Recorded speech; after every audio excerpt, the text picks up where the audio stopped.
a 5+1 blitz. David, do you like what you saw from both one or neither of the players in the first segment? Ooh, I think in parts I liked play from both. Alireza, the way he started, the way he bounced back from some early defeats, the way he positionally outplayed Magnus, that bodes well for later. I wasn't a fan of how Magnus started. I think he was a bit lethargic in certain positions, but the energy came back, especially after that huge time scramble, that queen sacrifice we showed, and it feels like now he is locked in.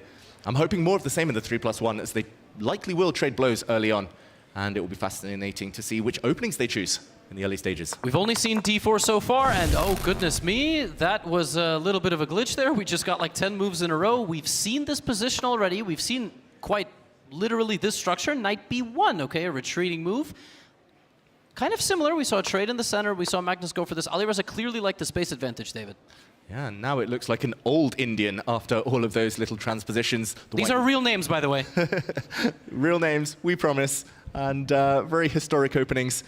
Yeah, it's a case of lost tempi for both sides. The black bishop moved a couple of times, the white knight has moved 3 times now, but back on its perfect square, and white has the pawn center.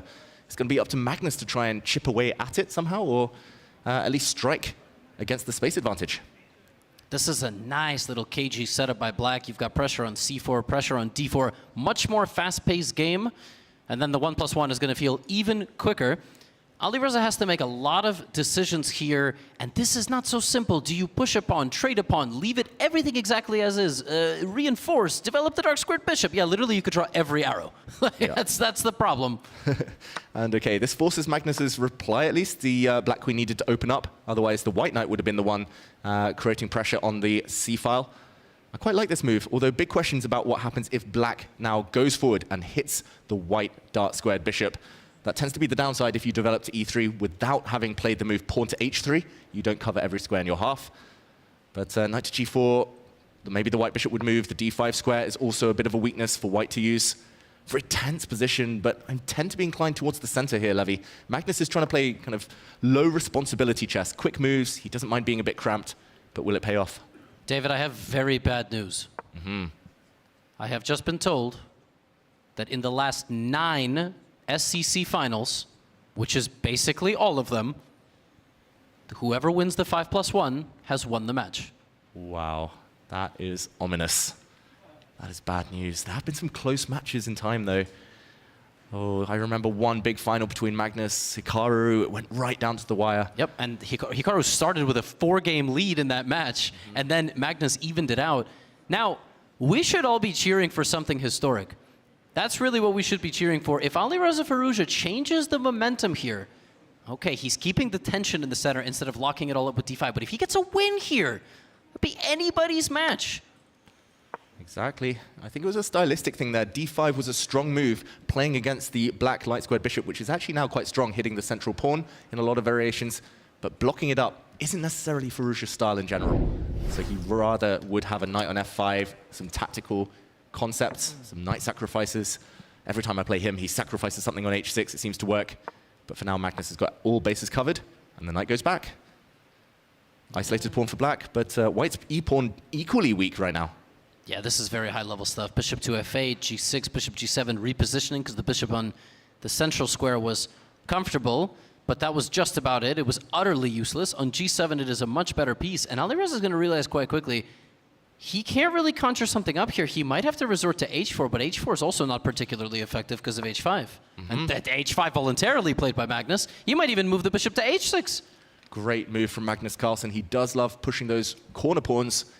h4 is really, really awkward for this misplaced white knight, which is controlled, can never jump forward again. And as you say, Levy, bishop h6 is surprisingly awkward for white to face. He's going to have to just shift his rook up, blocking his own queen. Clumsy. Clumsy stuff, and Alireza plays h4 reluctantly.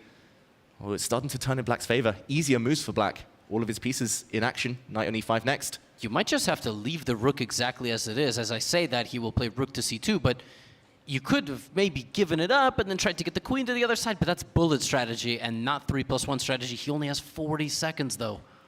Oh, this could be the tilt that we were talking about, how it spirals after the 5+1. It's not the 5+1 in it of itself that decides things, but it's the way you feel afterwards, and he's almost in must-win territory, he probably feels. This is very interesting. He's giving up the f3 bishop. he can take it, and then you say, oh, my king's open. Not really. In fact, it's more insulated than ever. So now we have a trade. Alireza is just a couple moves away maybe from figuring things out here, but he doesn't have that much time. Yeah, big moment. Again, the trade is possible, but I'm not sure that's profitable here. The white bishop was suddenly gaining a lot of power. Now the white bishop can move, but there will be a return of the black bishop into the white camp. It's just so awkward, this toing and froing of the position. Black's improving, white's not. Yeah, bishop f4, wow, queen a2 is resourceful, but it just doesn't feel right. What was I saying about queen trades against Magnus? You don't really want them. Maybe here he has to. But 20 seconds in a worse endgame. The black knight later will come into c4 once things are guarded on the diagonal. The black rook could shift its attentions to the open file. Advantage black. Yeah, certainly. Taking a step back is a little bit surprising, though. And now Alireza might be back in the game. Does Magnus know his own weaknesses, David? Exactly. Magnus just wants to play the best moves. That's the thing. But when in doubt, he tends to go for those queen exchanges. I like what Alireza is doing. He's clearing half the board, and he's saying, okay, worst comes to worst on the other side, on the king side. Even if he drops a pawn, even if he has doubled pawns, he only has to worry about one flank. One weakness might not be enough for Magnus to win this game. Yeah, you're absolutely right. And the queen's going to go to a6. And now Magnus, 50 seconds on the clock. Yeah, 20, though. Under 20 for Alireza, who drops back. I really like how he's handled the last phase. It feels like he's consolidated, covered all the bases. Bishop e3 is coming. He's going to trade black's very good bishop and open up his own rook to target the d6 pawn. Magnus in the tank here, 35 seconds on the clock. He's not so happy anymore. Bring on the scramble. It's coming. Magnus is tanking. Drops back with his knight. Bishop to e3. Levy, how about this one? This is not me, by the way. Bishop, oh, it's Alireza. Bishop takes h5. Alireza Firouzja sacrificing a bishop to open up the king. There's no clear fault. Queen h4, he just takes it. Doesn't even participate. Wow, he would rather not have a white knight sitting on an outpost for eternity with the black king open. g3 is a fork. Watch out. Retreat mode. Backpedal. Has to go back.